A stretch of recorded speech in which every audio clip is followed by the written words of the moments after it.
Kompania e ndërtimit 2T SHPK me pronar në letra Artan Sako ishte disa ditë më parë objekt kontrollesh të befasishme nga BKH-ja në kuadër të hetimeve të aferave korruptive me veprat publike, kryesisht rrugët. Në vitin 2013 kur PS-ja erdhi në pushtet, 2T ishte një kompani modeste dhe pothuajse e panjohur gjatë pushtetit socialist për shkak të lidhjeve politike dhe funksioneve publike të vëllait të Artan Sakos, Gramos Sako. Kompania jo vetëm ka 10 fishuar xhiron vjetore, por u shndërrua në firmat kryesore përfituese të parave publike.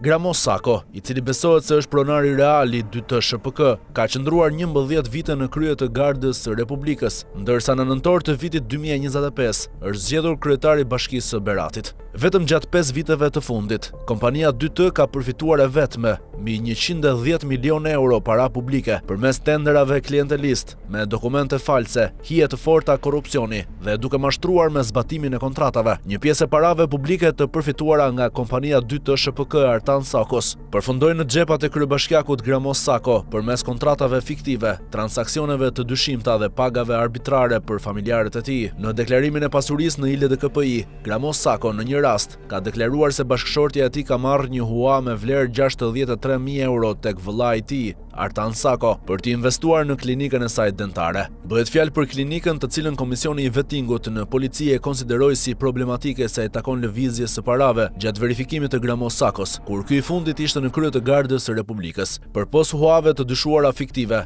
vajza e kryebashkiakut të Beratit, Gramos Sako, rezulton e punësuar pranë kompanisë 2T SHPK, duke deklaruar rreth 18.000 euro pagë vjetore. Po a janë 63.000 euro dhe paga 18.000 euro, shumat e vetme që Gramos Sako ka marrë nga vëllai Artan Sako, i cili ka marrë 10 miliona euro para publike, duke ndjekur rrugën e parave. SPAK dhe BKH duhet të fokusohen te kompania ASM Medical Care SHPK në pronësi të bashkëshortes dhe vajzës së Artan Sakos. Kompania e themeluar në vitin 2020 ka gjeneruar qindra mijëra të ardhura. Ka dyshime të forta se një pjesë e parave që 2T ka marrë nga buxheti i shtetit përmes tenderave korruptiv kanë përfunduar dhe janë qarkulluar me kompaninë ASM Medical Care SHPK. Ka dyshime se edhe në 2 nipte të tjera të familjarëve të Artan Sakos si persona fizik janë përfshirë në transaksione me kompaninë e tenderve abuziv 2T SHPK. Evidencat flasin për një skem ndikimi dhe përfitimi të palishëm, duke përdorur lidhje politike dhe funksionin publik të Artan Sakos. Ndërkaq në maj të vitit 2024, kompania 2T Artan Sakos është përjashtuar 6 muaj nga pjesëmarrja në tendera publik, pasi është kapur me dokumente false. Sipas vendimit APP,